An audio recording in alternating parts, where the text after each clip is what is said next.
welcome back, welcome back. Welcome back, welcome back.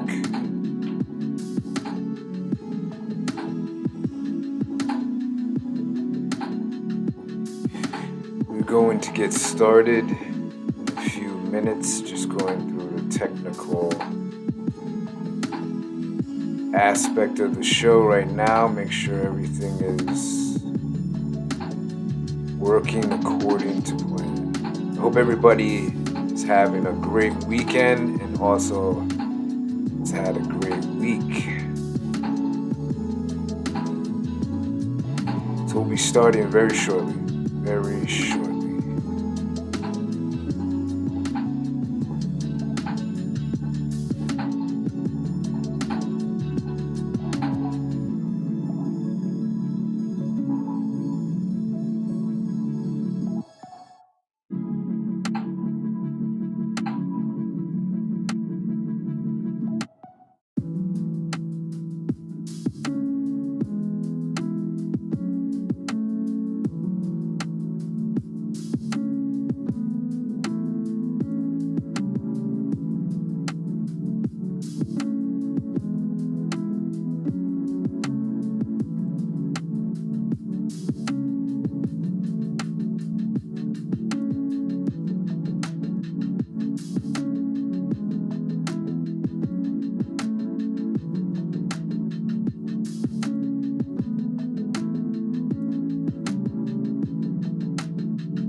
Once again,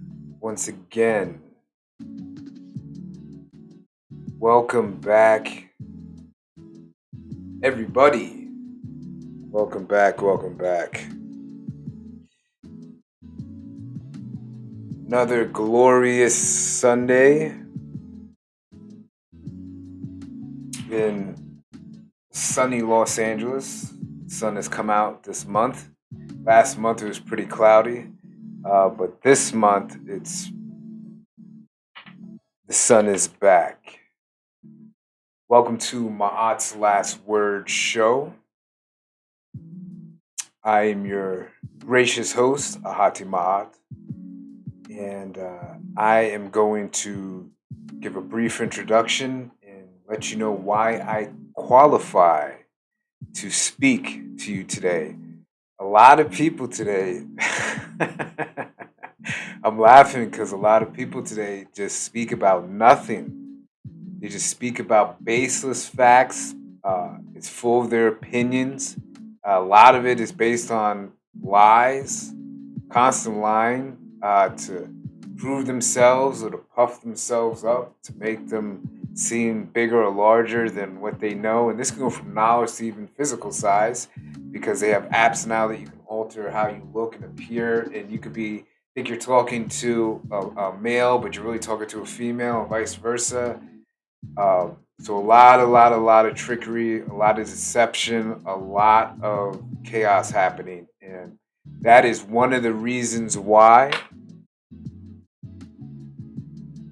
That is one of the reasons why I actually reinvented my channel. This channel was started initially as a backup channel to my original channel that kept getting striked and banned. Um, those of you that are interested in a more raw me, not really a more raw me, because the topics I'm going to be talking about on this channel are pretty raw, but there's certain things we can't say on major platforms such as this one, YouTube. So if you want to learn more from me about certain topics that are not allowed on YouTube, head over to my BitChute channel and you will find out all about what I know on other topics, specifically political and historical. Now, for this channel, it's going to be mainly based on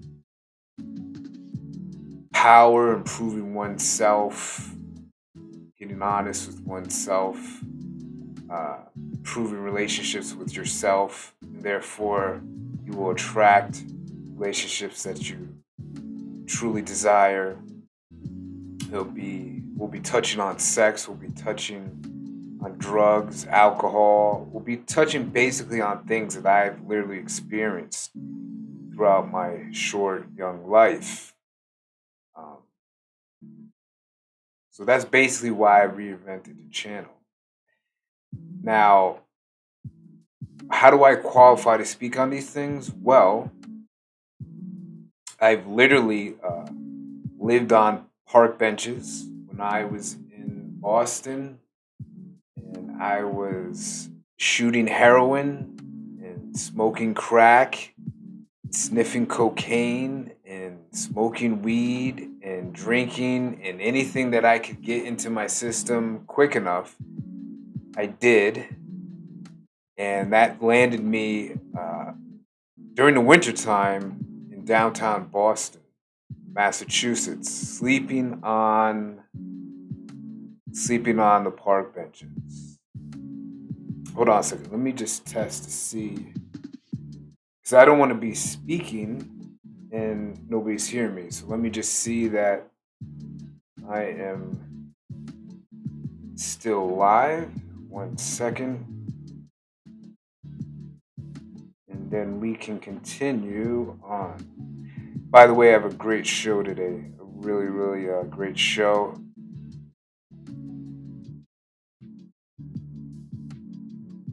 Okay, we are all good. The picture looks clear. The sound is great.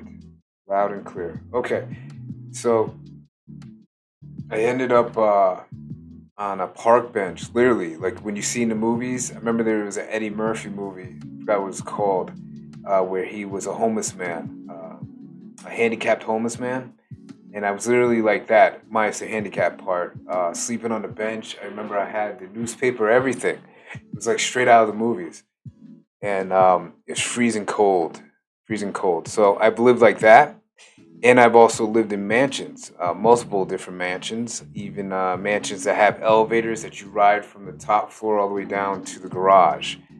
Um, and I've done that in Los Angeles. So I've lived in those type of scenarios. I've lived in the suburbs.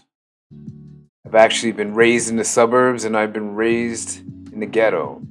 I've lived in 4-bedroom houses, and I've lived in Section 8 houses growing up. So I have a wide range of life experiences that I've been through.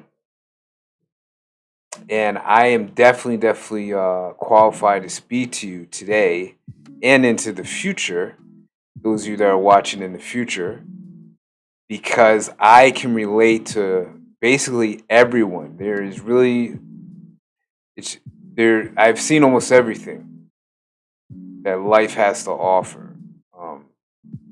I've seen females having sex with animals. I've seen and confronted and attacked pedophiles that I've seen in compromising positions. I've seen death. I've seen a lot, or physical death, we'll say. So that's what makes me qualified to speak. And since I have come out of all that experience back to a way of life that was more simpler and more, let's say, more refined and advanced, because that is the truth. The simpler we live, the more advanced we can become. The more complicated life becomes with the more things that are cluttered, or how a life is more cluttered, let's say. There's more things in our life that we have to deal with. So, let me check something right here. So I've seen both sides. I've seen both sides of what life has to offer. And that's really what brought me to today's topic, which I'm going to get into shortly, dealing with rejection, because I'm not going to be speaking about what's commonly known as rejection. I'm actually going to break that rejection or reject mindset that a lot of us have towards ourselves and towards others. But before I get into that, why is this channel here? So, as a disclaimer, as I announce in front of all of these, the Awakening playlist series, if you haven't seen the other videos from my past, make sure you go back and check them out. They'll be in the description below after I re-upload this video. So, as a disclaimer to start off with, again, I am Ahati MAAT'S. I am part of a great organization that I will not mention here to protect them, because I will be talking about a vast array of subjects, and I know it will open myself up to possibly being confronted and attacked, and I do not want the people in this organization to be attacked too.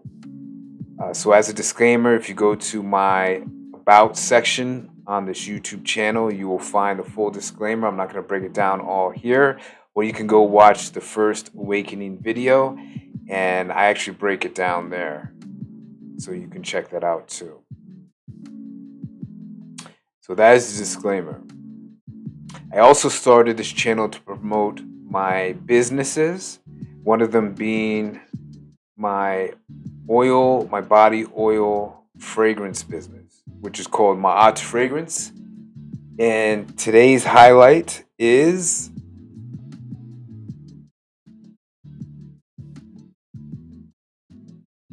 Kashi Musk.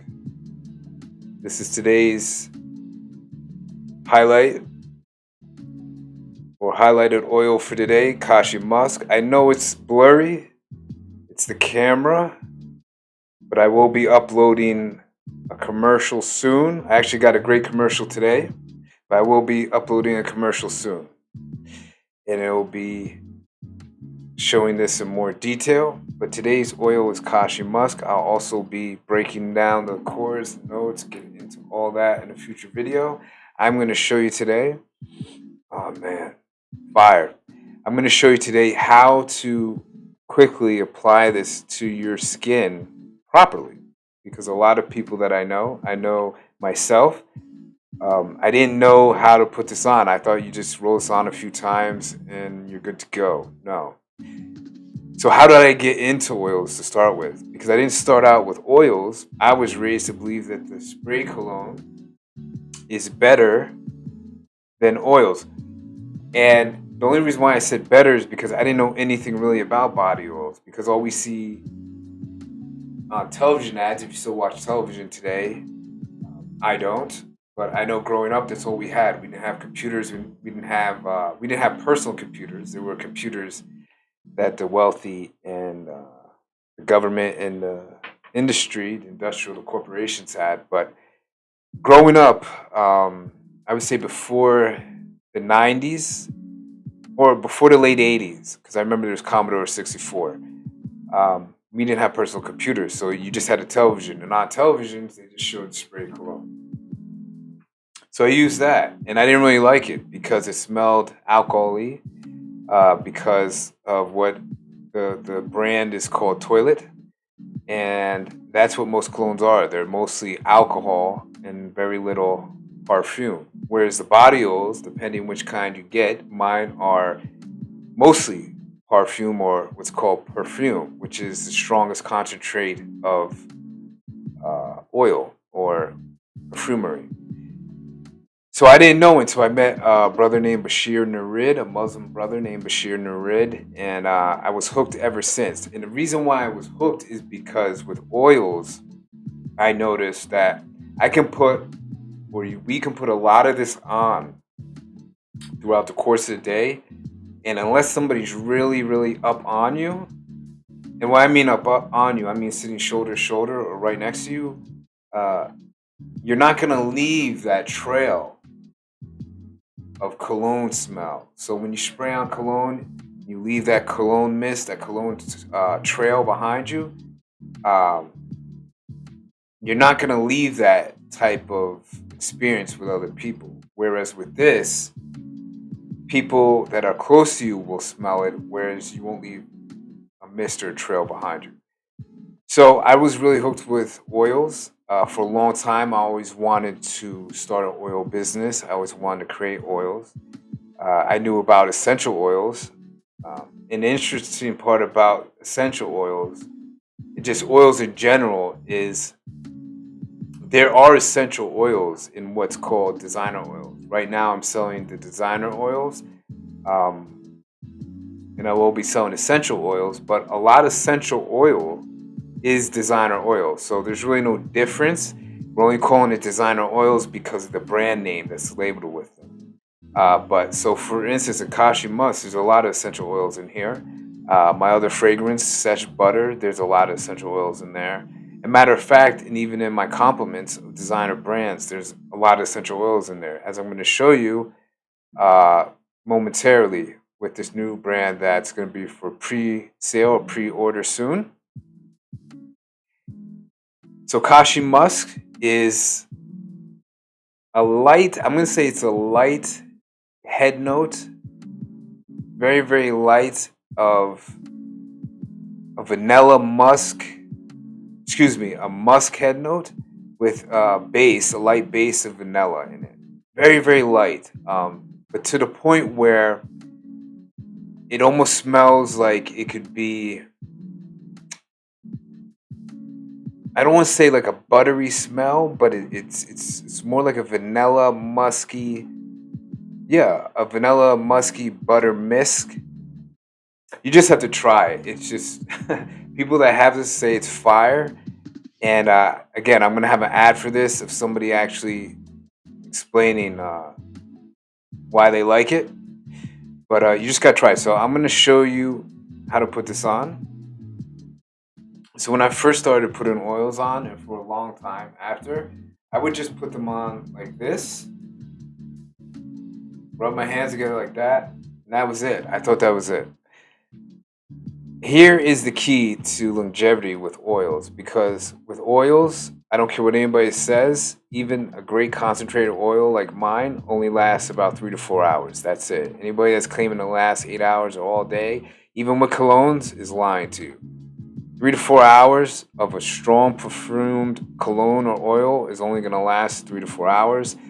And the key to keeping it unique to your scent of your body so that the pheromones within your body mix well with the oil is to put on shea butter. Put on shea butter, and then the shea butter, what it does is it traps, it mixes well with the oil and traps the oil molecules within the shea butter. And the friction from rubbing your hand together like this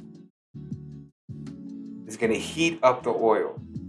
So let's get started. So I suggest, and what I actually do is I rub the oil on for about a minute. I just keep digging in, digging in, digging in, digging in. I keep going in. I keep going in like this for about a minute. Now, since I've already put a lot on prior, I'm not going to go the full minute. But this is what I suggest. Put some lotion on. You don't have to use shea butter. Just put some to moisturize your skin, so that it can trap the oil in there and mix well with your body oils as well.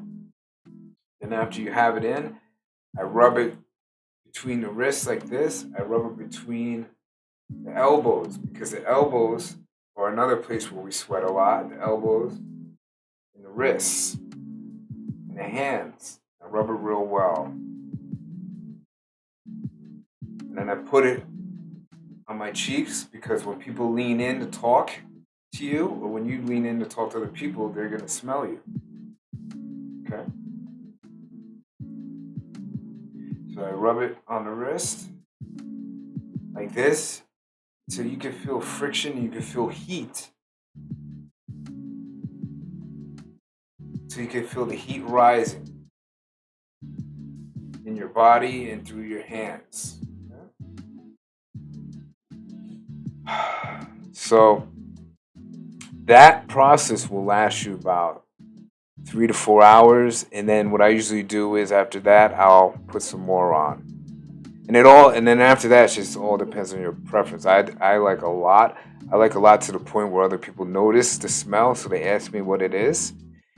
But again, you don't have to go that heavy if you do not feel like it. So again, that's Kashi Musk. This is our latest MAAT'S fragrance body oil that's out, and it comes in 3 sizes. This is a 10 millimeter.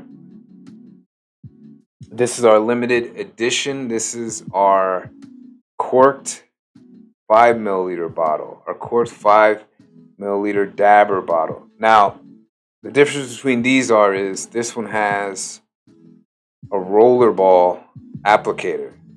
You see that? So it's really easy to put on with a rollerball. And the other one isn't hard to put on. It isn't hard to put on. All you do is pull the cork out. You just dab it on just a little bit. It's not going to come flying out because it's oil. It's highly concentrated oil, so it's not going to fly out like water. And it won't leak in shipping.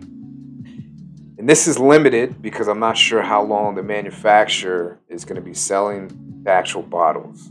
So it's a limited edition. This is 5 milliliter. And then I don't have it on me right now, but then we have a sampler bottle, 3.7 milliliter for $3 right now. So the 10 milliliter is only $6. That limited edition bottle, corked bottle, is $4. And then our sampler or sample bottle is $3. Matter of fact, I have right here a sample bottle of Sesh Butter. Sesh Butter, the black gold Sesh Butter. This will be our sampler bottle. This is $3. This is the Sesh Butter corked bottle. Looks like a old-fashioned Italian wine jug bottle. That's a $4. And then again, the Sesh Butter with the applicator is $6. So compared to, and this is for all my oils. I have compliments of other oils. I'm going to show you one today. And you'll go into the store. Let's say you go into Nordstrom's, Bloomingdale's, Macy's, wherever you go, and you will look for, let's say, Blue Day Chanel. That will cost you $100 or more. With our compliment Blue Day Chanel roller bottle, 10 milliliter bottle oils, it only costs you $6. And it actually smells better to me because it's not going to have that heavy toilet smell, that heavy alcohol-y smell.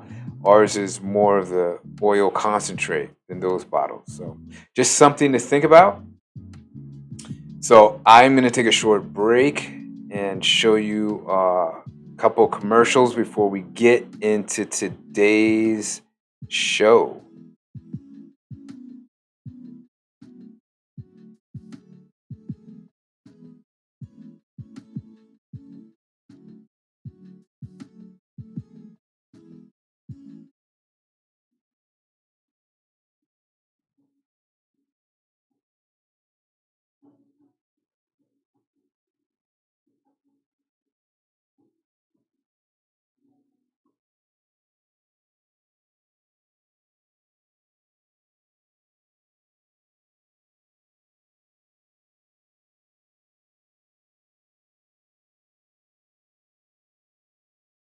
To me like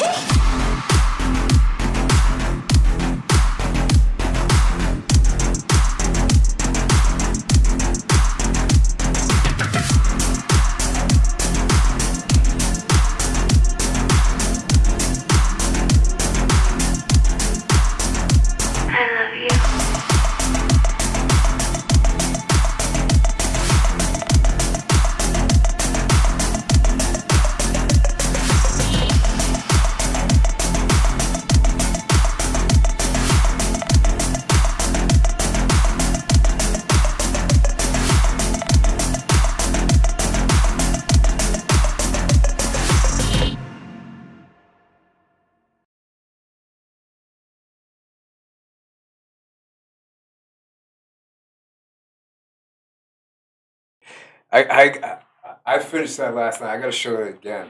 I was actually surprised I could create something like that. That was pure fire. Let me show that again.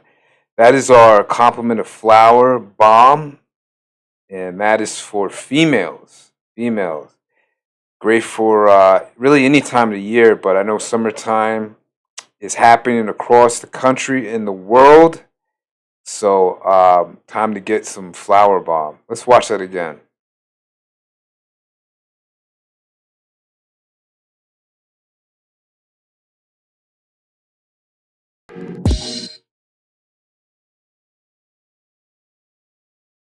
Give it to me like.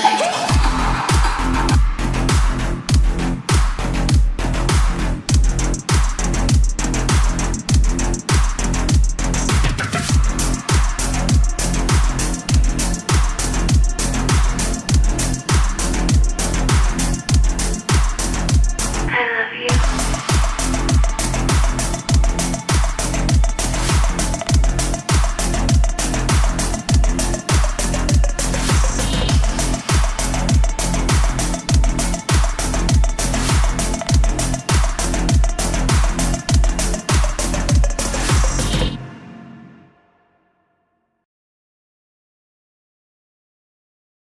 So make sure to get that flower bomb. Make sure to get that flower bomb. It's coming out soon, as you saw. Pre-orders are coming soon. So make sure to get some flower bomb. That's a compliment of Ahati Ma'at. It's a compliment of Ahati Ma'at. One second, my mic is a little loud here. Okay. So yes, make sure to get your pre-order in now. Remember, the 10 milliliter bottle of flower bomb is $6, and the sampler will be $3. And in case you missed that commercial, let's check it out again. I'm just, I'm very, very impressed. So let's watch that commercial again. Give it to me like.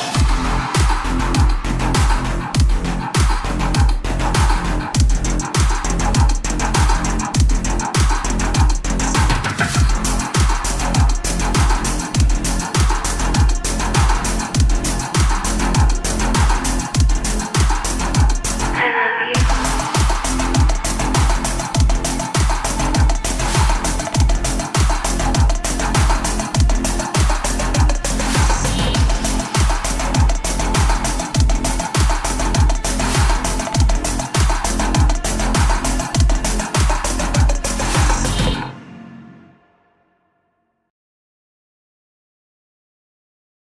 Okay, yes, flower bomb, flower bomb.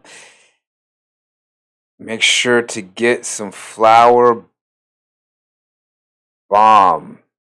Body oil by MAAT'S Fragrance.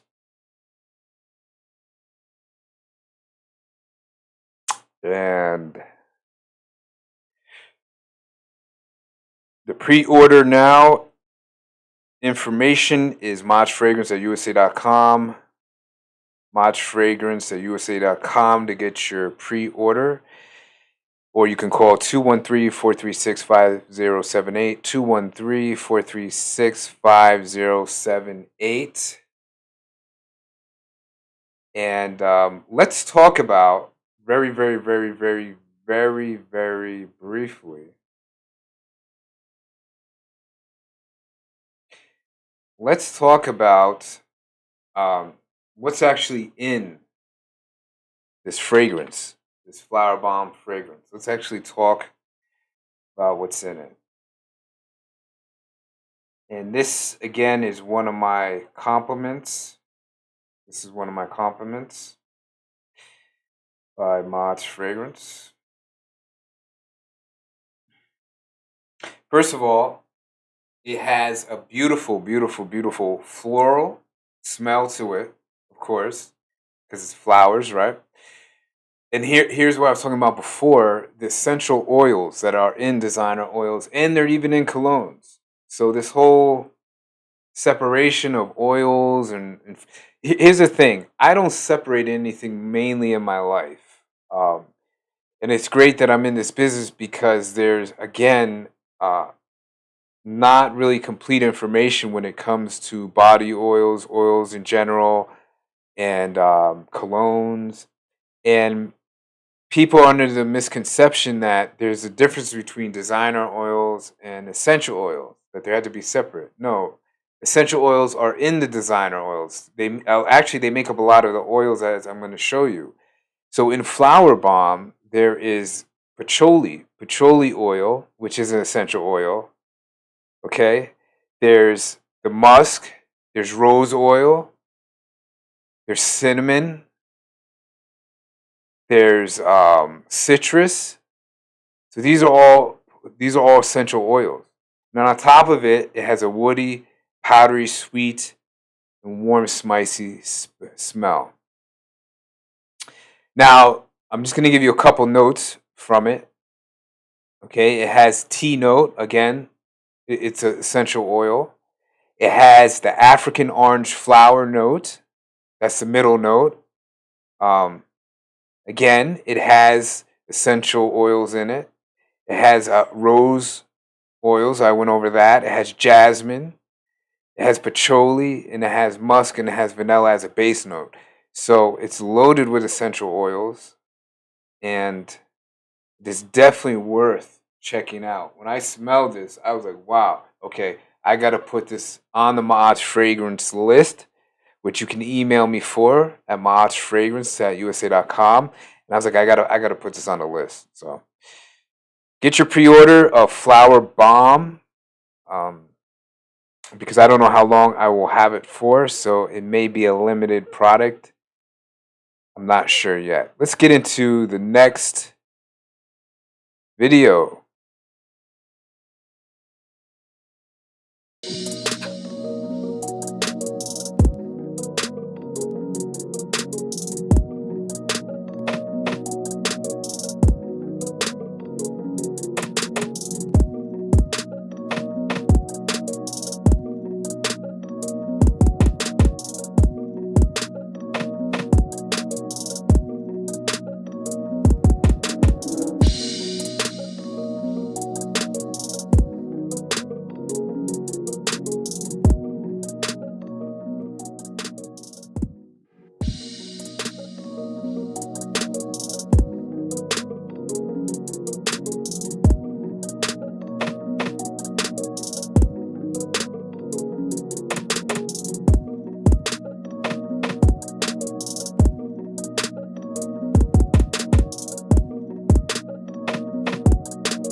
Okay, so before we begin, I'm going to take another break, and I will be back shortly. I just want to say welcome to everybody that's watching and those that are watching in the future. We are a newly reinvented channel. The videos are starting to pick up a little steam, and I appreciate those of you that have subscribed and that are watching. Over here on YouTube, watching on Twitch, watching on Facebook, and then ultimately those of you that are into my TikTok. I'm getting TikTok followers now. A lot of my views are coming from TikTok, so I appreciate you as well. So I will be right back, and then we'll get right into today's episode, which is MAAT'S Last Word Show number 4, Rejection and Reflection. Break old limiting patterns. I'll be right back.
Okay, we are back. We're back. Had to use the bathroom, drink a lot of coffee.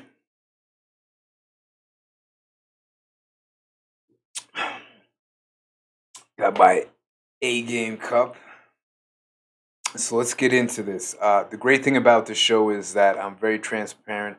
I'm very open at this stage of my life, and I'm really into leaving the door open for those of you that want to change, want to heal, want to continue growing, advancing. And I do offer teaching, coaching. Um, I offer a lot of things, actually. And I actually wrote a book that's behind me right here, right there. It's called Freedom Through God's Word Journey of Your Soul series. Volume 1, and that is actually a textbook. It is actually for those of you that want to take your life to the next level, take it back to ancient knowledge, because that is the original knowledge. That is actually the knowledge that created me and actually created all of us, if we really think about it. So that is why today I am not going to be speaking about what most people speak about when it comes to rejection. Whatever we believe and think it is, I am going to dispel that, because the only one that matters when it comes to rejection is us, is you, is me. That is the only one that matters, and it really doesn't matter what the other person thinks, because you are not around that other person as much as you are with you. So that is the most important thing here. So we're going to get into it right now. So again, if anybody is going through what you feel is rejection, you can always reach out to me, and we can start a discussion. What I'm going to be doing in the future is, once I get more chat response, more chat interaction, I'm going to be inviting people up to speak with me so we can have a discussion, or if you have questions, or whatever it is that's on your mind. Maybe you just want to share a little bit about yourself. I'm going to leave that open here for this platform so that people can start getting back to their authentic self, start keeping it real first with themselves. So let me find the presentation here.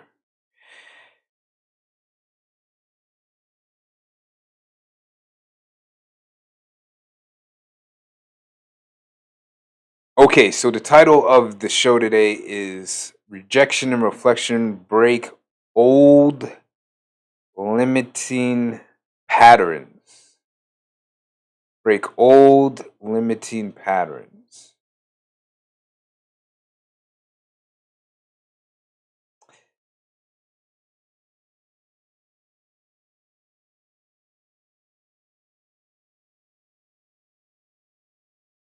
So let's get into this. Let me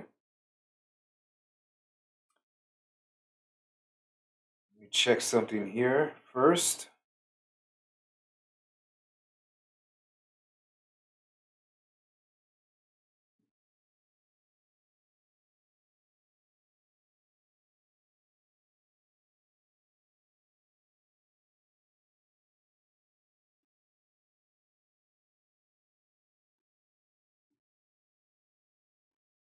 Okay.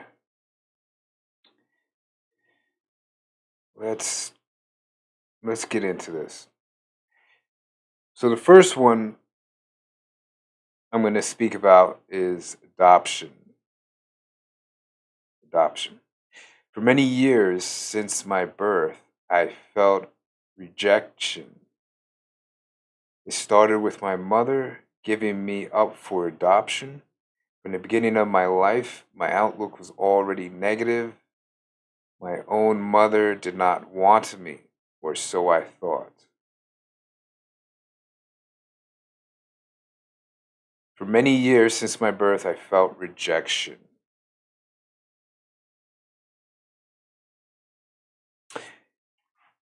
So, as you heard there, rejection comes from ourselves. Rejection comes from ourselves. And from my birth, I don't feel this way now because I've worked through it and I'm still working on things presently, which we can talk about another time. But from from my birth, from as far back as I can remember, I initially felt rejected because of my adoption, because I was given up for adoption. And we're going to get into that. We're going to get into that right now.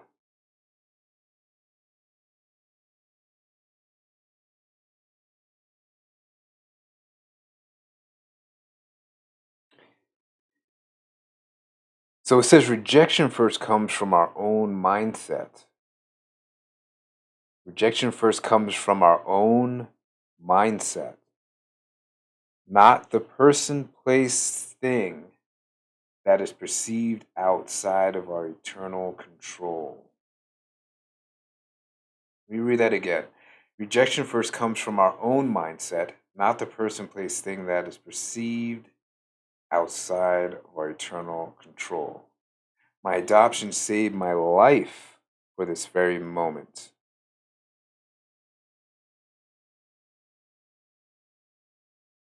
I could not have said that my adoption saved my life for this very moment for a long, long, long time because I couldn't see outside of this concept that's been created for us called rejection or being rejected because it doesn't exist. I'm here to tell you this today, whether it's something as getting a job and you're rejected by the company, rejected by a girl, rejected by men, rejected by your dog, rejected by your cat. Uh, it doesn't matter because the reason why it doesn't matter is because of this. Because the things that I was telling myself in my mind, the things that I was telling myself in my mind weren't true. They weren't true. And later on, when I found out that these things that I thought were rejecting me, or this concept of rejection was not true, this is what I heard in my mind. This is exactly what I heard.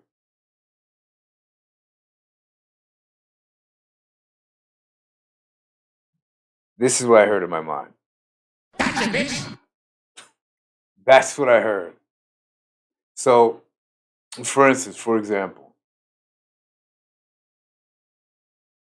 I created expectations. I don't do that today.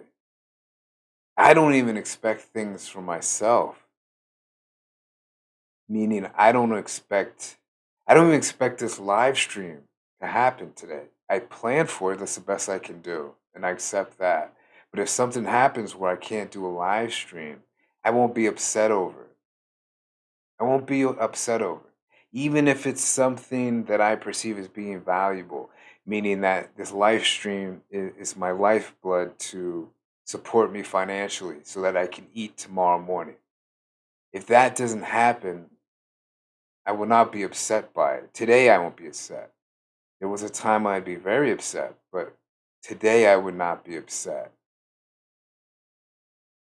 because I know that it's dealing with something that we call as perception. It's something that's happening inside of my head. It's not happening anywhere outside of me. It's something that's happening inside of my head. So at a different time in my life, when I look back on things that used to upset me because I felt rejected, this is the voice I heard. Gotcha, bitch. That's the voice I heard. And it happens in all aspects of our life. Um,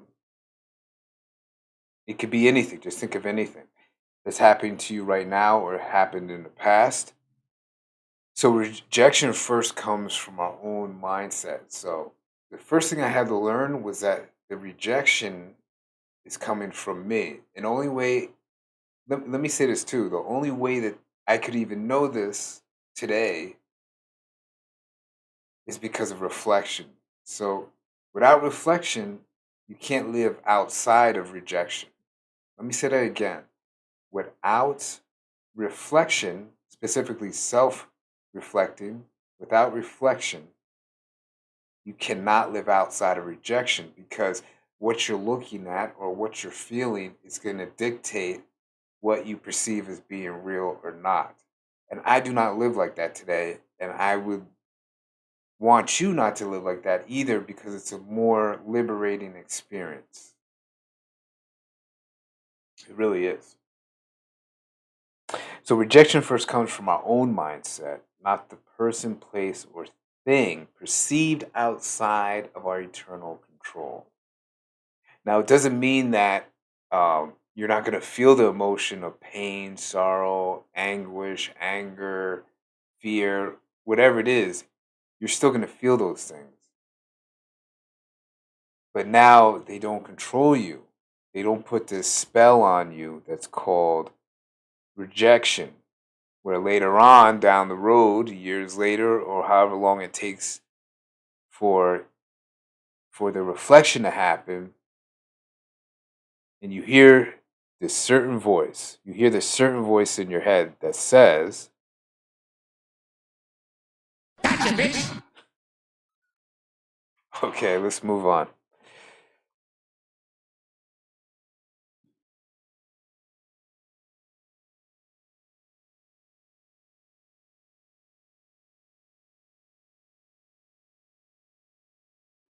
The next slide is growing without identities. Growing without identities.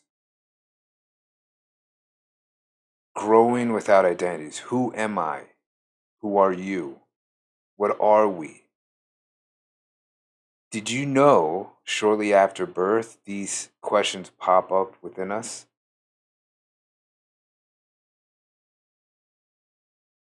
Did you ever ask yourself, who am I? Who are you? What are we? Did you even ask yourself, who am I? For a very, very, very long time, I never had a reason to do this because I was so distracted. And that's what happens in society and just in life in general. We get distracted easily, especially in the time that we live in now because we have instant gratification everywhere. We have cell phones, we have computers, we have tablets, we have iPads, we have iPhones. Um, we have all these other things that can occupy our mind and ultimately keep us and prevent us from really looking at ourselves, refining ourselves, building ourselves, and reaching true potential growth within ourselves. And there's some of us, though, that are very unique and have been questioning the environment they live in for a long, long time, even since they were a child. And I have always been one of them, even though for a long time I did not have the answer. But I can remember as a child, and a lot of it I know was due to my actual adoption, uh, especially as I was getting older and I didn't look like the people that had adopted me. I started questioning my reality, like what's going on here. We don't think the same, we don't look the same, therefore we don't act the same. So it's always great to be able to ask yourself, who am I? Because from the who am I will produce, well, what am I? What do I want? What do I benefit from? What will help me survive here on this planet the best way uh, that can make me comfortable? Because every species is looking for comfortability. That is one of the main objectives here is to be as comfortable as possible. That's why a lion doesn't go after an adult bull buffalo. They'll go after its calf first because it's easier. It's easier to kill. kill the weakest animal than it is to kill one of the strongest animals. So why would you go after the strongest thing to eat when you can go after the weakest thing and eat, and also don't have to worry about being killed or hurt too bad, and then you could be comfortable again. Because after lions eat a lot, what do? They sleep for around 23 hours. So ask yourself, who am I? Who are you? What are we? What are we as a species? People lump this this word around humankind, and everybody has different definitions and meanings for it. I don't use this term, but I know a lot of people use it to lump everybody together, and we're not all together, and we're not all the same. This is a big lie, and I was told this over and over again. We're not all the same, and we're not all together. Don't believe that for a second, because a lot of people don't know what they want. A lot of people don't know what they're doing here. They're just floating through life, and they don't really have a plan on what they want, what they need to do to get it. So these are very important questions to ask. Going further, this is where children around the age of 2 start learning to reject themselves. Yes, you read that. You read that right. It is around this time that questioning one's own identity and those around him become frequent. People become uncomfortable, egos are bruised, and once again we are left either with lies and fantasies from our loved ones. So let me read that again. It is around this time that questioning one's own identity and those around him become frequent. People become uncomfortable, egos are bruised, and once again we are left either with lies and fantasies from our loved ones. And this is not to blame. This is not to blame. Um, this is not to blame our loved ones. This is not even to hold them accountable. I don't. How can you hold somebody accountable that doesn't have proper knowledge of who they are? And how can they teach you who you are? They can't. So this is not even to blame them, but it's just to point out that if you were like me, and even if you weren't, most children are very inquisitive at around the age of 2, and it's ironic they call it the terrible twos. If you've never heard that term, I used to hear that often. The terrible twos. There's nothing terrible about being of that age. It's actually a beautiful part. It's a beautiful age of this experience because it's a part in life where you're just a sponge soaking up the information of the universe around us. You're soaking up the experience that's around you. And naturally, you're going to be questioning everything that comes in front of you because that's how the brain operates. The brain is built to take in information, sort through it, and things that it doesn't understand immediately, it's going to question. And that's exactly what a 2-year-old child is doing. And I was one of those children. And I was told at such a young age to go ask the experts. Well, who are the experts? Well, it depends what family you live in, but it's usually the people that your parents or people that are watching you as a child deem important to them, knowledge wise. So it could be the pastor, the priest, the reverend, whoever the expert may be. The problem with this is that a lot of times these experts are not knowledgeable of what's in our best interest because they don't know who you are. They're living a totally different life experience than we are. So, how can they know what's best for you and I? Only the person that has experience what you're going through right at this moment can truly offer you the best knowledge that can assist you and benefit you to give you exactly what you want. Only the person that's been through what you've been through can truly help you. And I learned that the hard way. I learned that the hard way. I went through so much just to come around to this point again. Um, I didn't know anybody like me growing up. I didn't have anybody that lived on both sides of the tracks, as they say, that had uh, absolutely nothing at one point and then had a lot at other points in their life. so that when either of those experiences pop up again in the future, um, I know how to exactly control and handle it. Where a lot of people kill themselves, or a lot of people switch up their behavior and act like somebody different to family and friends or loved ones when they get a lot of money. So I've had both, and I know how to come out of situations where a lot of people would just give up and they'd throw in the towel and they'd say enough is enough. And listen, it's great when you are comfortable. And whatever you're comfortable is. Comfortable to me is a couch that I can lay on, watch YouTube documentaries or YouTube podcasts. That's comfortable to me. That's very comfortable. That might not be comfortable to somebody else. But that's very comfortable to me. But take that away from me, it's not going to make me too uncomfortable. Because I know if I've had it before, I can easily have it again and have it even better than what I can imagine. Because as I've said in other videos that I've created, we don't have all the information. We don't know everything. We can't know everything because the brain can't retain the amount of information that's in the present universe. It can't retain that much information. So therefore, we don't know everything, which is great, which is excellent.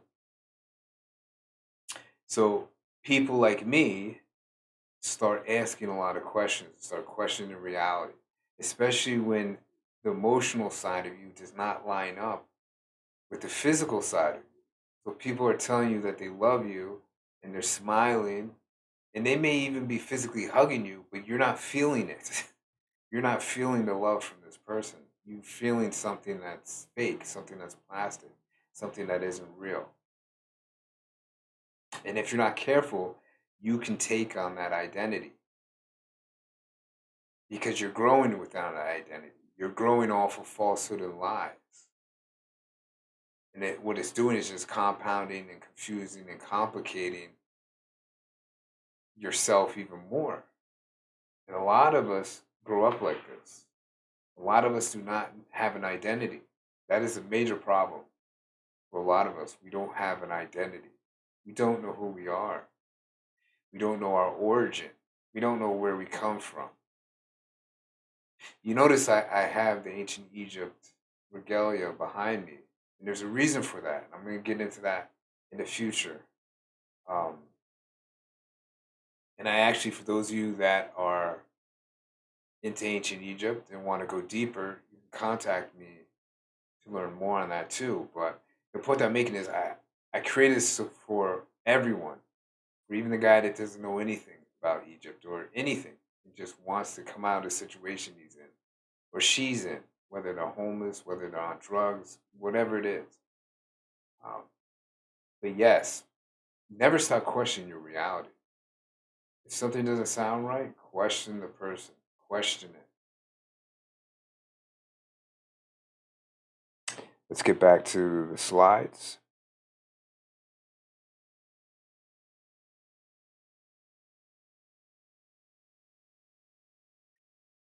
It goes on to say their lack of knowledge about themselves creates a new identity for us we weren't born with called self hate. Their lack of knowledge about themselves creates a new identity for us we weren't born with called self hate. I will focus on this a lot here because it is what produced this concept of rejection that lives in most of us. Their lack of knowledge about themselves. The there is could be anybody that's taught you in your past, anybody that's teaching you now, loved ones, family. It could be anybody. Their lack of knowledge about themselves creates a new identity for us we weren't born with. And this is so important because whether we know it or not, whether we know it or not, you're going to produce what's called an identity, whether you know it or not, just by watching somebody else, just by listening to somebody else. You are going to create an identity off that. That's why I said in other videos too, um, it's good to imitate people for a short while, but then you need to incorporate the information that they're giving you and build your personality out of that. Don't just see, in the past when I would speak to others or others were trying to give me suggestions and advice, um, I would listen to them and try to incorporate what they were telling me into my own life, and a lot of times it didn't work. And it didn't work because I didn't build a foundation or build it into my own personality. Because we all live or want to be comfortable in our own way. And what makes me comfortable doesn't necessarily make you comfortable. You understand? So it took me a long time to learn that because there's a lot of people that I look uh, to imitate because I respected them. I respected them a lot. And so I tried incorporating the way they lived into my life, and it didn't make me comfortable in the end. It took me a long time to realize that.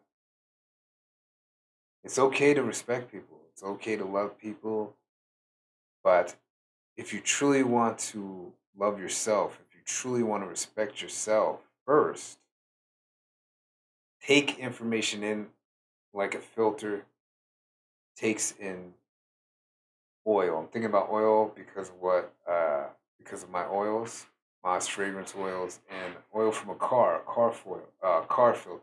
The oil is essential to the car's engine. It filters out all of the good material that the car needs to keep it lubed and cool, keep the pistons cool, and keep the engine functioning right. But after a while, what happens? It starts filling up with junk and muck, and it gets old. So what I would do in the past was I would take in a lot of information, and I wouldn't do anything with that information. I wouldn't do anything with it. I would not do anything with that information that would personally build me into an entirely different person that I felt comfortable with. Not what the other person felt comfortable with, what I felt comfortable with. And therefore, after a while, um, I call this, I would grow out of that person. Eventually I would grow out of that person or grow out of that mentorship, grow out of that teacher, or grow out of whatever it is or whatever person in your life that you feel is helping you or assisting you. I would grow out of that person because I never learned to incorporate the information into my own personality. And deals with what's called self hate. This is part of what people call it self hate because if you don't hate yourself, you don't really care what other people think about you. You don't care where you get the information from as long as it's assisting you and building a person in you that you feel comfortable with. And only you know that. I can't look into you or see if you're comfortable or not with who you are. But I know that if you're not comfortable with who you are, it'll be real easy for you to feel this concept, this thing called rejection, or to feel rejected by another person. And we've all felt that before. We've all felt that. Um, even myself. I can remember even something as simple as talking to another person and they're ignoring me. And yeah, that doesn't feel good. And in my mind, I could take that to another level and say, well, that person's rejecting me. No, they're not rejecting me because I don't know why exactly they're ignoring me. They never told me. So if they tell me why they're ignoring me, then I know. And I could still feel rejected, but I don't have to because now I have knowledge of why they're doing what they're doing. And it's only because we don't know why a person acts a certain way, we feel this concept called rejection. But really, it's you hating yourself. Because if you loved yourself first, it doesn't matter what the other person's doing. as long as the person's not physically trying to harm you to the point of hurting you really bad or death. That's the only time I could really say that it really does matter what the other person is doing. If they're physically harming you, yes. Other than that, I don't see a reason why you should care what the other person's doing. I'm laughing because I'm thinking of, and we'll move on, because I don't want this to go forever. But I can remember a time where, and this is a long time ago, and I'm laughing because it was so important to me back then. It was so important to me back then. I can remember a time in my past where I'd be talking to somebody and they could be yawning. That's a natural thing to do. The body actually does that. The body does that too unconsciously sometimes. Like I'm tired right now doing this show. Um, my schedule has changed once again. I'm up very late now. Before I was going to bed early. Now I'm up late again because I have so much I have to do now. Very busy, and so people could be talking to me now, and I'm yawning. I'm not yawning because what you're saying to me is boring, or I don't like what you're saying. I'm just tired. I'm in a body. The body is fallible. The body gets tired. But the self hate was so strong in me that um, somebody that loves me, somebody that I know loves me, could be yawning while I'm talking to them, and I would feel rejected, man. I would feel rejected. I would feel rejected. I would feel hurt and rejected. And I'm not afraid to say that today. I'm not afraid to say that. Pride is very dangerous, man. Pride is very, very dangerous if you let it control you. And I'm not afraid to say that.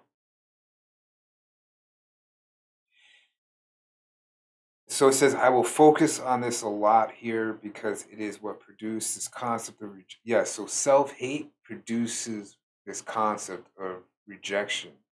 The only one that's rejecting is is ourself. That's the only one. Look at the word rejection. Rejection just means to throw, and we are going to get into that next.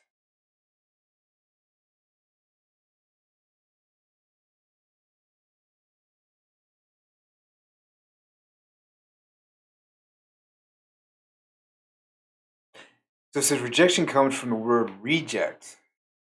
Rejection comes from the word reject, which means to throw.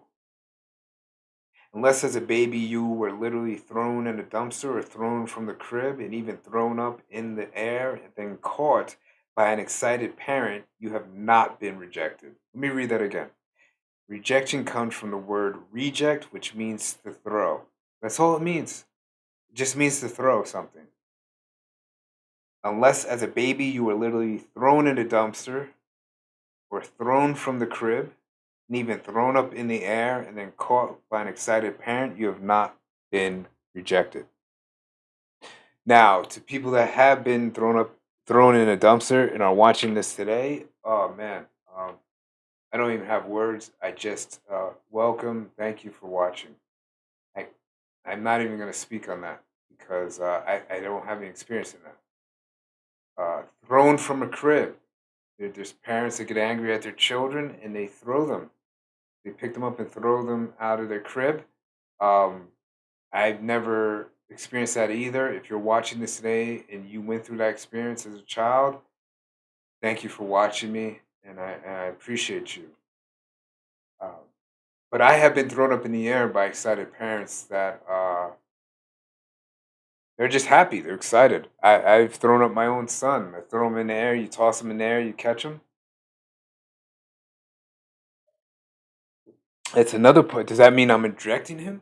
Am I rejecting my son because I throw him in the air and he's laughing and giggling and I catch him?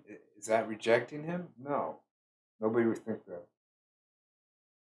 So let's break this mindset that there's such a concept of rejection or reject. There is no rejection or reject.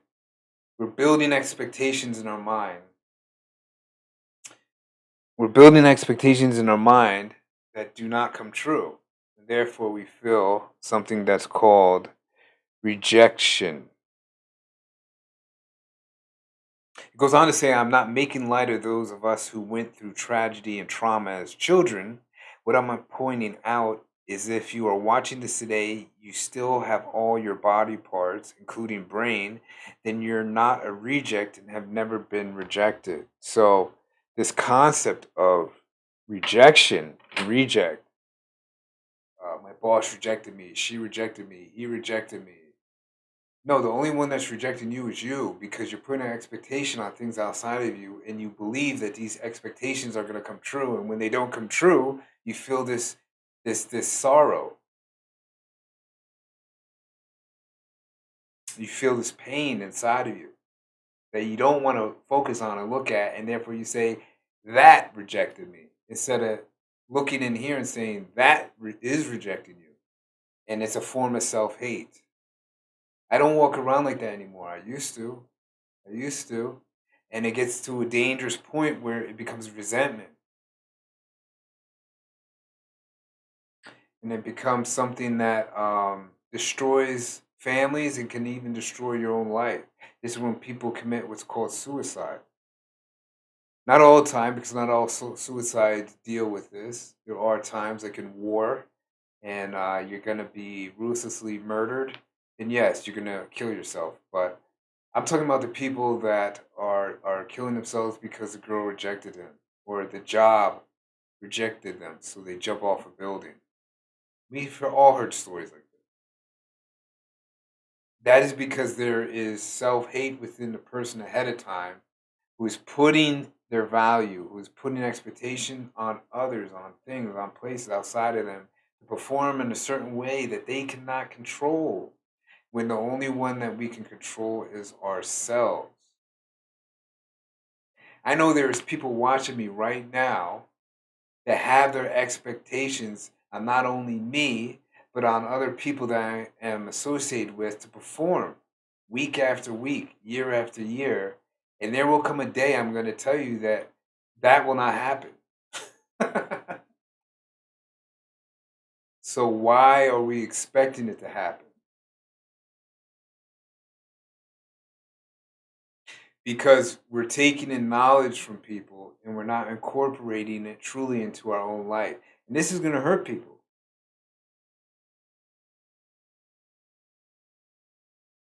For many years, I put expectations on certain people that I love dearly. And in the end, I got hurt. Not because they did anything to me. They may not even know they did anything to me. That's another thing about rejection. The other person doesn't know they rejected you. Sometimes they do. And you know what? If they do, depending on the person that they are, you're giving that person more power. You're giving them something to make them feel comfortable because they feel comfortable in rejecting you. Else they wouldn't have rejected you. People that don't feel comfortable rejecting other people, things, places, whatever it is, don't do it. People that do, do it.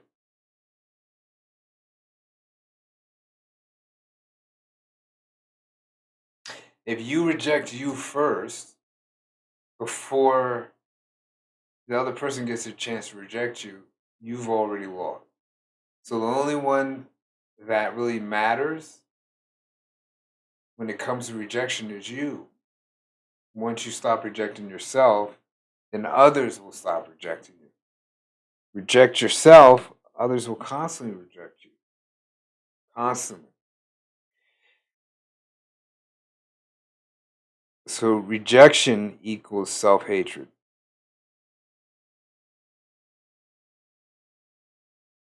Words recreate our reality. Yes, you read that right. Words create our reality.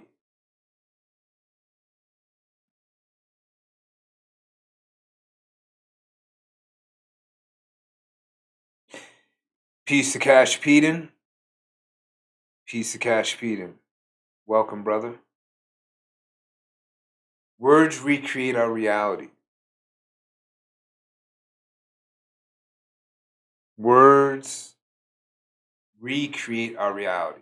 Let's just stop right there real quick. Recreate. That means that something is creating your reality prior to the word. Words recreate our reality. So something prior to that has already been created.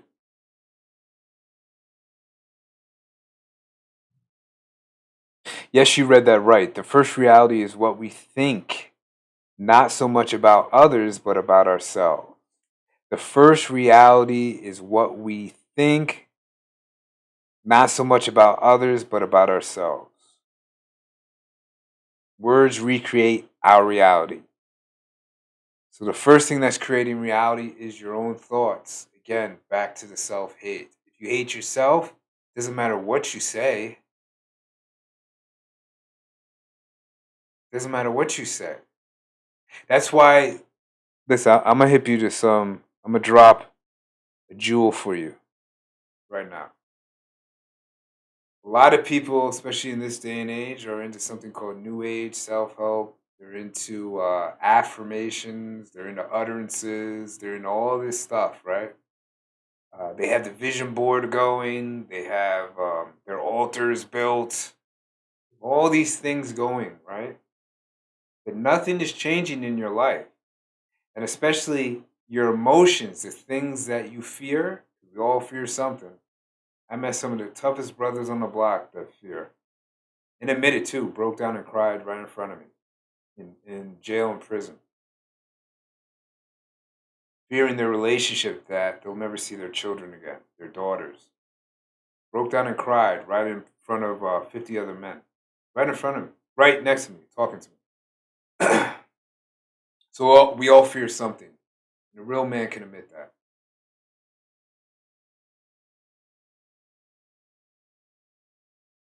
Let me tell you something. If you're one of these people that do daily affirmations and pray, whatever you do, if what you think is not lining up with what you're saying, it doesn't matter.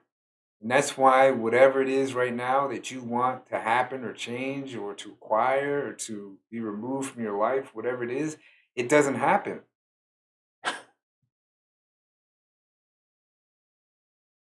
And I'm laughing because I did that for a long time. I'm not laughing at you. I did it for a long time. Thank you, brother. Thank you, Cash Pete, and I will. I did it. Cash Pete just said,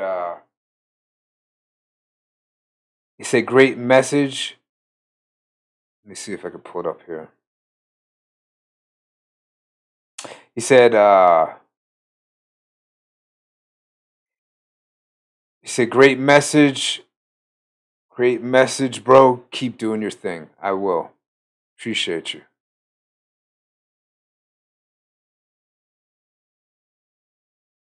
But yeah, it doesn't matter what we say so much as what we think. It matters what we say to others, but it matters more on how we think about ourselves. And yes, can saying things to yourself, because I say things to myself daily. I say things out loud. That's a whole nother show, but that's only because I'm in alignment with myself finally. If there's any, listen, it's like a car. If the tires, if one tire's weight that is in the alignment process of the vehicle or the car, if one tire is out of alignment, it doesn't matter. You're gonna feel every bump in the road. You're gonna feel that the car's gonna start shuddering or shaking. You're gonna feel that. So it doesn't matter if all the other three tires are in alignment. If that one tire is out of line, you're out of the car's out of alignment. And the same with us. It doesn't matter if you're doing 100 affirmations a day, you're praying to God all day, uh, you're speaking with your homeboys all day, your homegirls all day, you're speaking to your ox and your ishas, you're speaking to your netters and netterettes. It doesn't matter. You're speaking to the gods and goddesses. I'm gonna do a show on that, calling why you call yourself a god. That's coming. But if you're doing all that and then you're by yourself and you're thinking about things that aren't in alignment with what you just spoke about, uh, you're gonna be out of alignment, man. Just like the car. And to me, that's a waste of time. And I understand everybody has to start somewhere. So I'm not really judging you, but it's a lot easier if your thoughts are in line with what you're saying. And I will get back into that in a future show.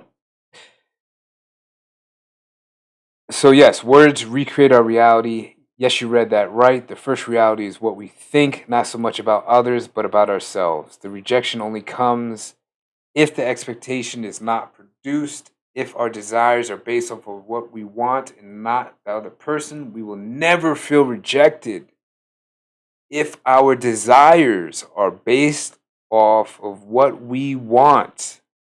Very important, what you want and not the other person. We will never feel rejected. I can only feel rejected when my expectations again are placed on another person and what they want and desire. If that is not what you specifically want and desire, you're going to feel rejected when you don't feel reciprocation from that other person, from that relationship you're in, whatever it is. That's why with me in these shows, I'm going to be strictly focusing on me. I'm not going to be focusing on my relationships with other people and all this other stuff you see on YouTube where people are doing podcasts or pod shows or whatever they are, and they're teaching you how to have relationships with women and men and family and all that is irrelevant if you don't have the greatest relationship, which is with yourself. All that doesn't matter because you don't even know what you want.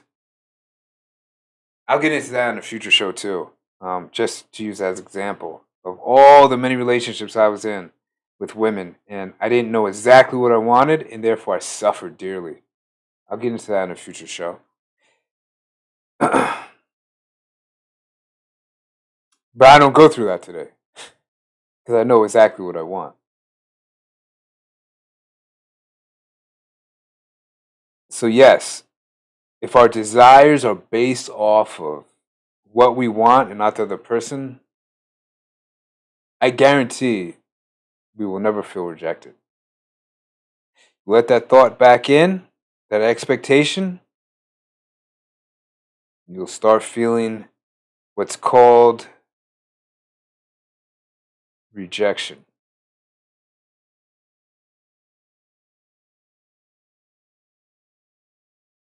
We're almost done here. What does carry your identity mean? The word birth also means to carry. So when you go to the root of the word birth, it means to carry. Born identity means to carry your identity. This is only possible once you have learned who you really are. That is a non physical being called consciousness. What that means is at any moment in time, you can recreate yourself. This is great news. This is great news. And a lot of people, from what I've observed, they don't know that they can recreate themselves at any moment, and they don't know how to do it because you can only do that again if you're not in this self-hate mode and you haven't chosen this identity that you're clinging on to right now so dearly that's really making you suffer and feel embarrassed and anxious and hurt and all these emotions that don't assist us, that don't make us feel comfortable. When at any moment you can change all that, you have the power to change all that. And a lot of people just really don't know how to. See, at birth, I didn't have the luxury, as they say, or had the choice. And choice is also an illusion, but I didn't have the choice to choose my identity. I had to soak in information from those that look like they were bigger than me. And because they're bigger than me, I have that natural, that biological fear, because every species in nature, when something bigger than them comes along, they naturally fear it because they could be lunch. That could be the end of their life. Uh, which is ironic because with us, we're so brainwashed today that the bigger person, you won't even see the old lady move out of the way for a very large, muscular man. Where in nature, it doesn't matter if you're male or female, the smaller being will always move out of the way or be fearful because they don't know if that's the end of their life.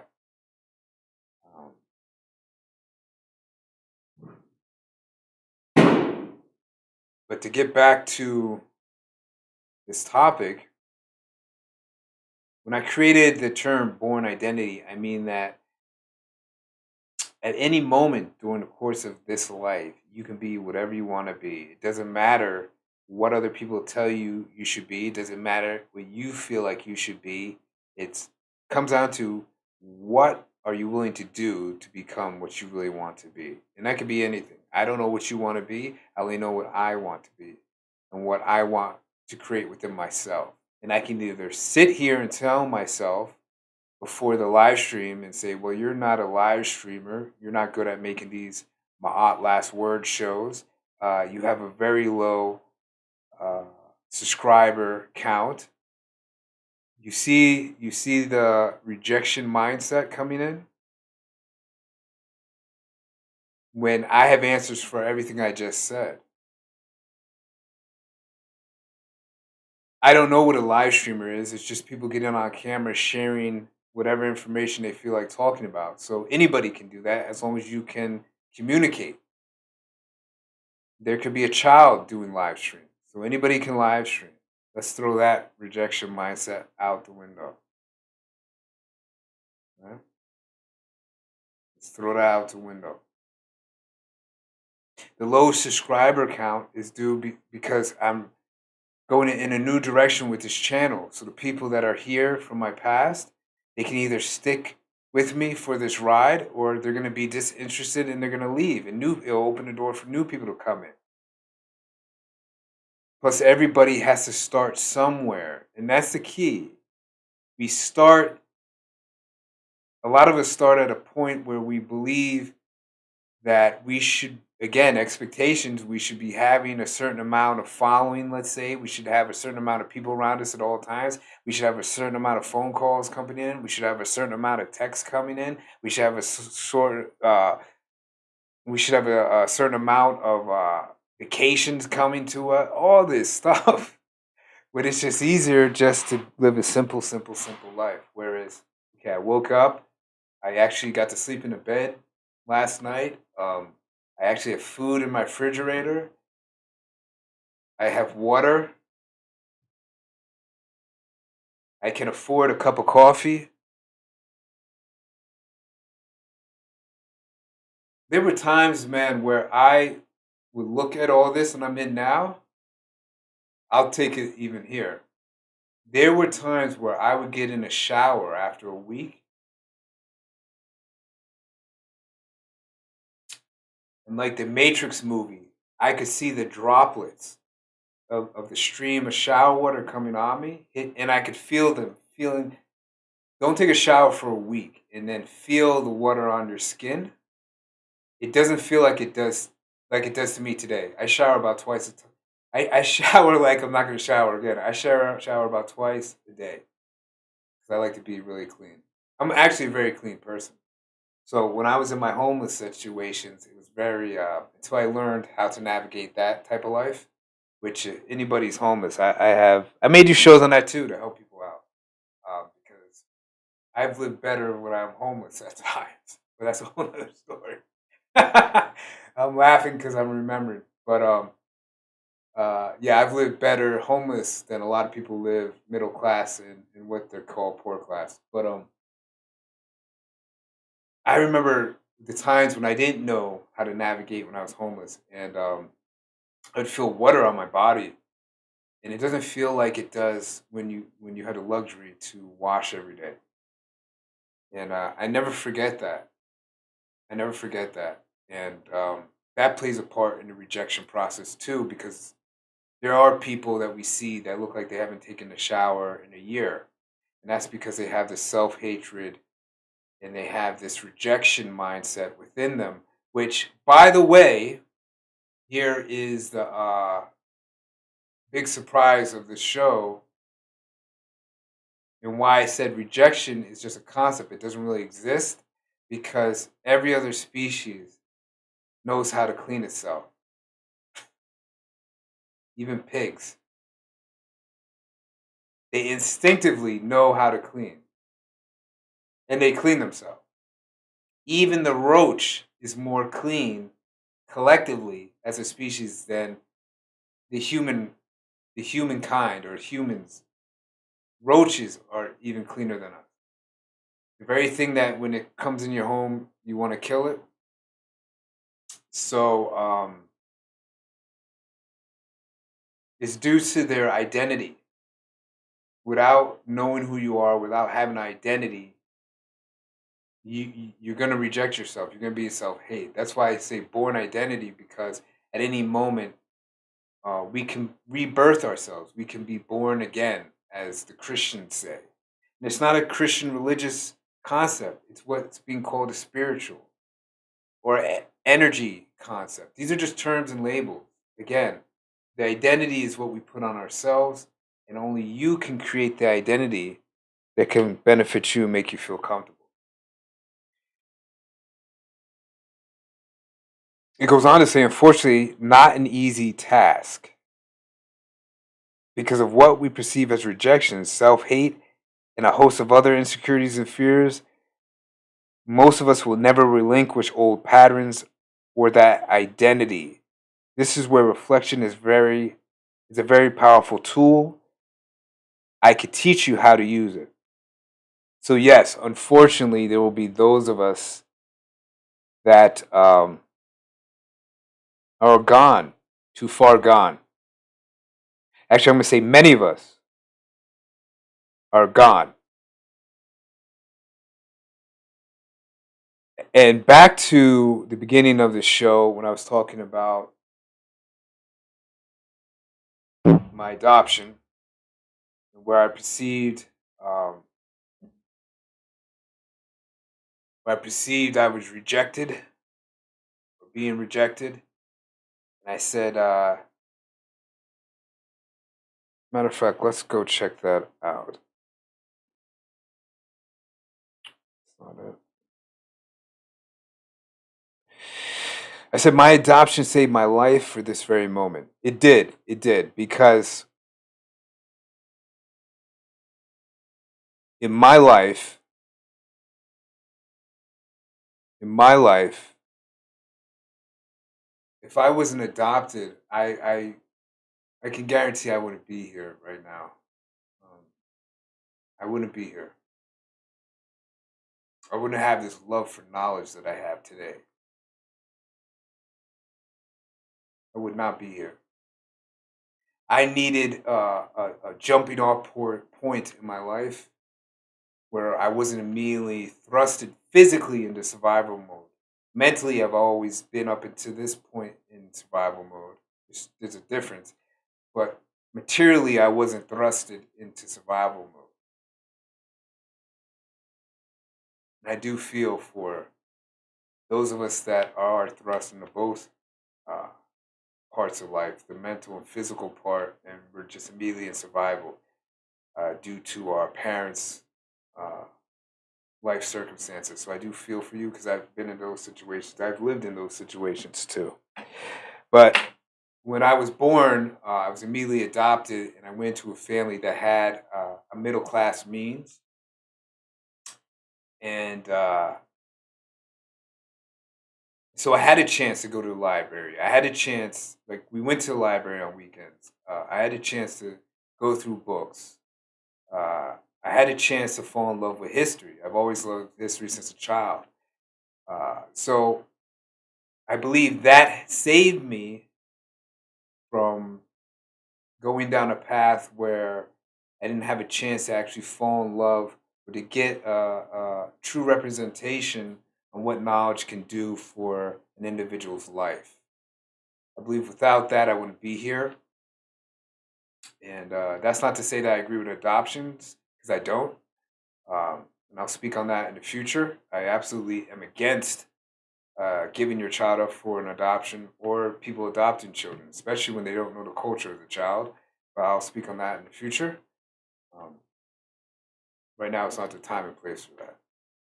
But I am appreciative for uh, me being removed from my biological family's environment so that I would have a chance to be in front of you today and to help others that I help today in my life and teach others. So I am appreciative for that. And but unfortunately, many of us will not have that experience, and therefore we are stuck in this identity, this self-hating, this rejected type of identity where I can have a different opinion than you or a different perspective, and you will reject me. And you will not subscribe to my channel, even though it's information that deeply you feel resonates with you. It could just be the way I look. I don't do that today. I literally watch people and even support people that do not look like me. I don't want to, I don't even care how they look at this point, but they do not look like me. They do not live like me, but they have certain messages that I resonate with and I actually implement into my own life and it works. So therefore, I will support them. And I feel the same way today. If there's somebody today that's teaching you, that's affecting your life in a comfortable, beneficial way, you should be supporting them. If not, you're no different than the person you do not like at this moment. And if there's nobody today that you don't like, well, great for you. But I'll be honest, there are people in my life I don't like today. And therefore, I will not support what and who I do not like. And I suggest you shouldn't either. But if there are people that you do like and they do help you and you like their message, support with what you have. But again, unfortunately, uh, if we don't know what we want and we can't build or birth our own identity of who we want to be or who we are presently, we will the consciousness, your consciousness, will build off of information from other people and create something that eventually you will not be able to recognize, and you will hopefully be forced to birth a new identity. And a lot of times people go to their grave without doing that and they suffer. I no longer suffer.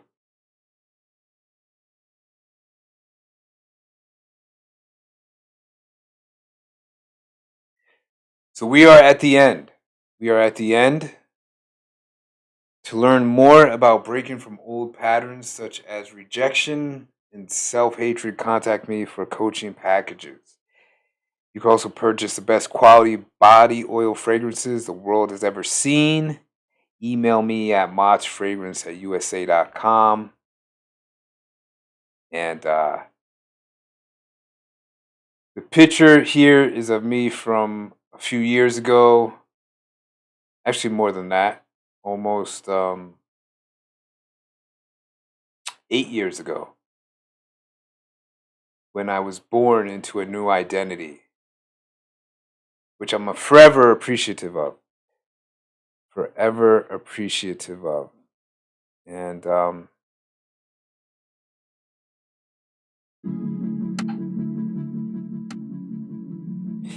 if there's people in your life today that are rejecting you, well, reject them. Reject them. This is coming from a person who felt I was obligated to family and friends just because I knew them for a long period of time and I had to keep putting up with their bullshit. No. It gets to a point where who's more important, you or them?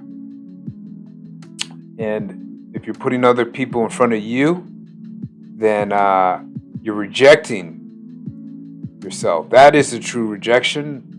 If there is a concept that exists, it is those of us that reject ourselves just to feel comfortable with others that in the end we really do not like. My family today are not people that are my blood or people I even grew up with. No, my family today are those that think similar to the way I think, and this is very important. If you're surrounding yourself around people that do not think like you are going to be rejecting yourself, if not now, very soon. You're going to feel it. Your body and your mind will let you feel it because you're out of alignment.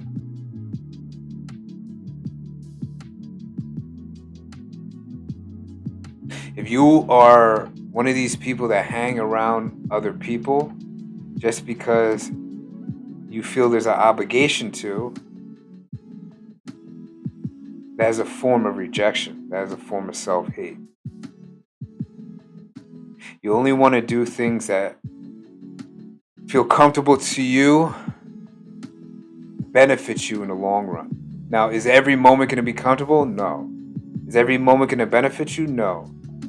But if you're with somebody, or if you're working on something, or if you're creating something for years and you're not comfortable with it, and it's not benefiting you, well, why are you rejecting yourself?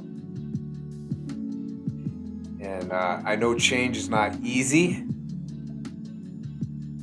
Change is very hard. I'll be the first one to admit that. Change is very hard. You think even putting these shows together is not easy. It'd be a lot easier for me to do nothing. I could do a whole host of other things right now. I wouldn't be doing nothing. I can't say that. But I could be doing a whole host of other things. But I feel at this moment there's a necessity to do what I'm doing now, and that it will continue to grow and it will continue to reach people that really need to hear this message. The message of self-reflection, the message of looking at myself before I look at you and figure out what I need to do to create the world I actually want to live in.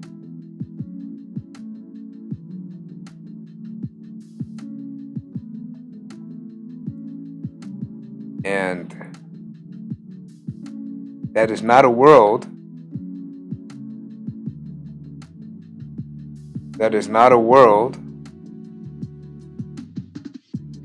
where I want to be wasting time. And this is what I'm going to leave with, because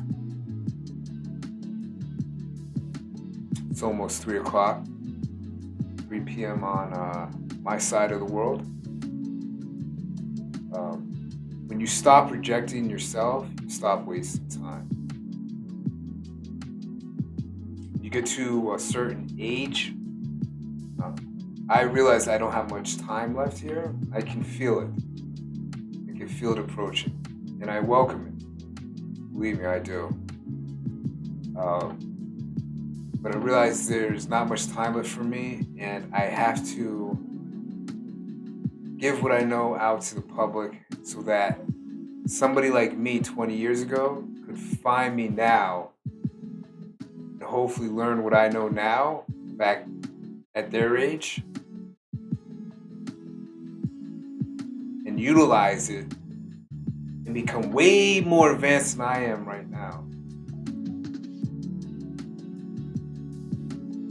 Live comfortably, benefit themselves for the rest of their life like I'm doing now. So thank you to everybody that's watching now, to everybody that's watching in the future. Like I said, as the shows consistently progress, I will be doing this every Sunday. That is the plan, around 1 p.m. That is the plan for now. It may switch up in the future, but for right now, this show, the Awakening series, will be running every Sunday at 1 p.m. Pacific time. Make sure to check out my other playlists. I have tips for today that keep isfet away or keep chaos away. I have that. That's growing right now. And I have a few other playlists that are growing. So make sure to check out those playlists. Make sure to, if you find this video helpful, make sure to subscribe. so that you don't miss any future shows. Everybody, enjoy your day. Peace.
Stimulate.